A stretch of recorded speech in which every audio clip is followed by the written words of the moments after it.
kita tahu banyak regulasi yang mau direvisi gitu ya, tapi lebih kepada kepentingan pemodal semata dan oligarki.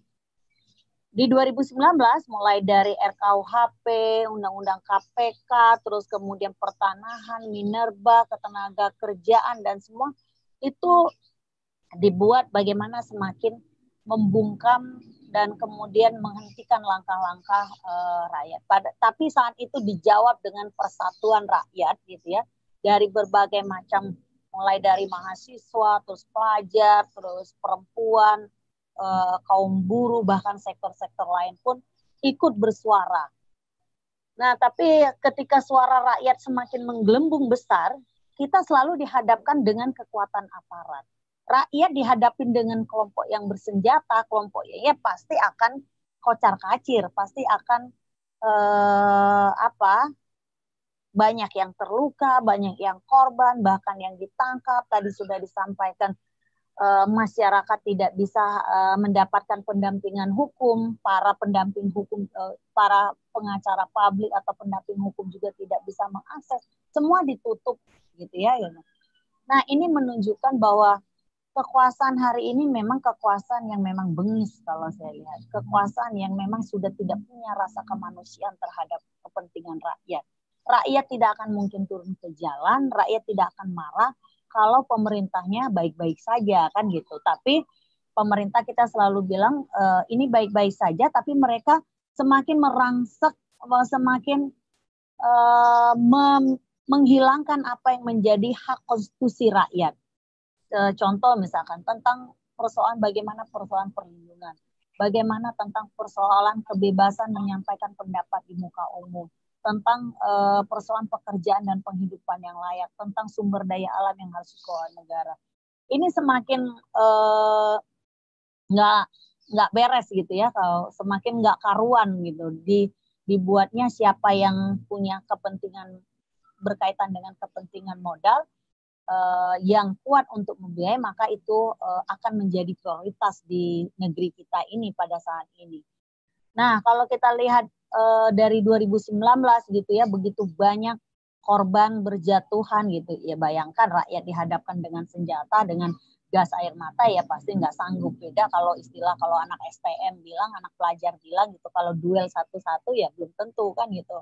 Tapi karena mereka punya dengan segala hal itu, ya pasti masa akan kocar-kacir seperti yang dikatakan Bung Akbar tadi kan gitu, Bung Wahyu dari Surabaya menyampaikan tadi. Itu menunjukkan bahwa rezim hari ini memang rezim yang sudah anti terhadap rakyat. Karena dari berbagai macam regulasi, dari berbagai macam dikritik gitu ya, kalau mata dan telinganya melihat dan mendengar, seharusnya ini bisa dihentikan regulasi itu. Jadi tidak membuat rakyat semakin marah, rakyat tidak turun ke jalan. Ada situasi yang memang harus kita jawab sekarang gitu ya, supaya tidak terjadi demoralisasi terhadap gerakan. Karena dalam yang kita hadapi hari ini adalah bagaimana kekuasaan dengan menggunakan berbagai macam media gitu ya, untuk menurunkan tensi perlawanan rakyat. Salah satunya adalah kemarin yang diambil dari Makassar itu ternyata juga nggak terbukti kok, bahkan malam itu dipulangkan kembali ke Makassar gitu ya gitu. Bagaimana mungkin bicara tentang hoax, ini harus kita jawab nih narasi dan membangun narasi sehingga ini juga akan mempengaruhi masa yang luas. Itu yang pertama.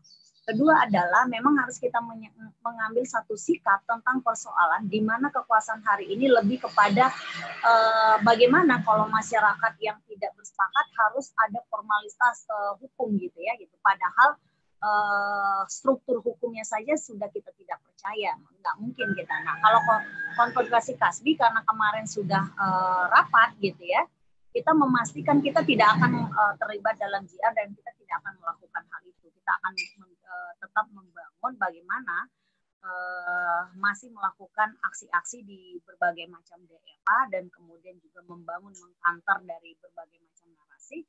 Dan kemudian memang karena dalam situasi hari ini banyak kelompok yang kemudian juga bersepakat dengan dalam satu hal, tidak bersepakat dengan Omnibus Law batalkan, ya hal-hal yang tidak yang terjadi di luar dugaan, ya itu juga harus disiapkan. Artinya makanya saya berkaitan dengan persoalan bagaimana persoalan kepemimpinan, bagaimana juga aliansi-aliansi di berbagai macam daerah ini. Saya sih lebih pertama, sebelum kita siapkan bicara tentang persoalan siapa yang orang yang kemudian harus kita siapkan, tentu harus ada konsolidasi besar kita dulu di berbagai macam aliansi gerakan yang bersepakat tentang persoalan situasi yang memang semakin nggak baik. Ya kami juga membangun, sebenarnya kami sudah membangun tentang persoalan sejak dari 2019 sebenarnya kita bersama kelompok-kelompok lain membangun mosi tidak percaya. Nah, bagaimana mosi tidak percaya ini semakin membesar dan kemudian ini menjadi kekuatan kita bersama. Nah, ketika ini mau menjadi kekuatan bersama kan perlu ada bagaimana konsolidasi di kita dalam arti berbagai macam aliansi di berbagai macam daerah-daerah ini harus menyatukan dalam satu platform misalkan, atau satu platform yang kemudian apa yang mau kita gagas, atau misalkan mau yang disebut dari kawan ARB tadi Dewan Rakyat itu seperti apa, atau misalkan blok politik rakyat tertindas itu seperti apa.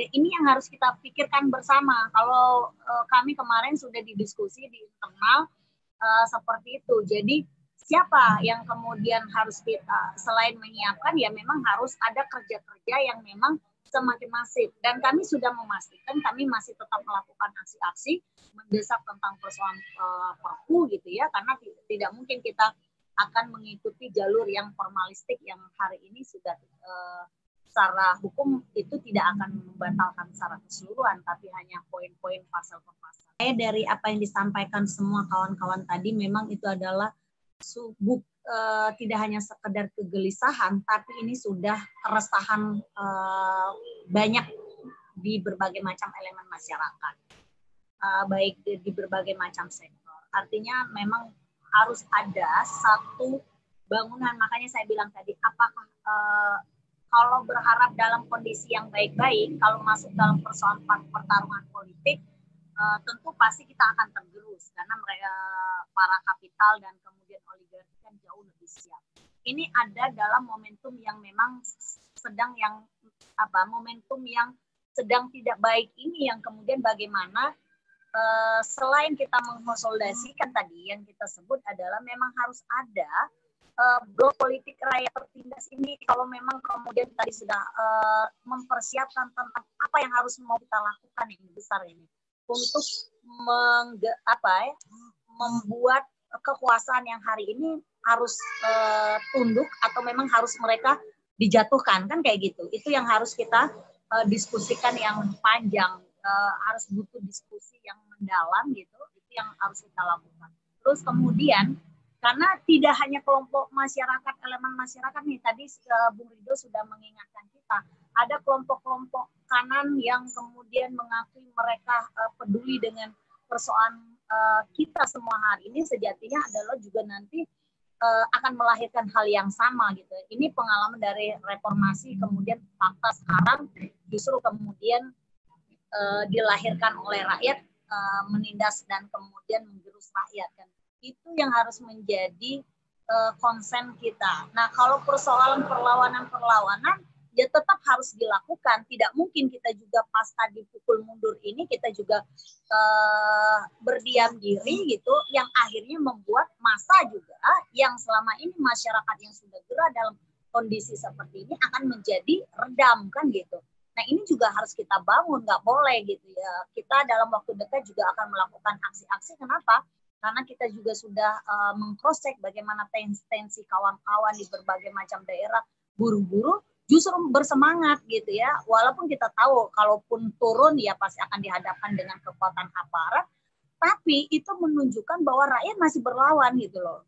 Dari kemudian itu yang harus kita lakukan gitu ya dalam waktu dekat, termasuk bagaimana mengcounter narasi-narasi yang hari ini hoak, yang kemudian Bung Roy tadi sebut bahwa mahasiswa, pelajar, dan masyarakat lain itu adalah tidak menjadi bagian dalam Omnibus Law. Nah, Omnibus Law ini adalah sebagai bara apinya gitu ya, untuk masuk bagaimana berbagai macam sektor-sektor yang mendorong geraknya gitu. Nah, tinggal bagaimana yang gerak dari berbagai macam kelompok-kelompok ini harus dikoordinasi. Karena kalau tanpa dikoordinasi, ini akan yang mengulang-ulang yang tadi kawan-kawan sudah sebut gitu ya. Kita seperti pemadam kebakaran gitu. Nah, ini yang kemudian harus mulai kita bagaimana pengorganisiran dan kemudian menguatkan ini.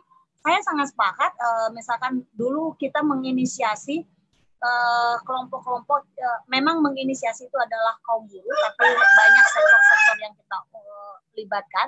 Tapi itu akhirnya tergerus yang akhirnya hanya serikat buruh saja, tapi di sektor-sektor lain tidak kemudian menjadi konsen.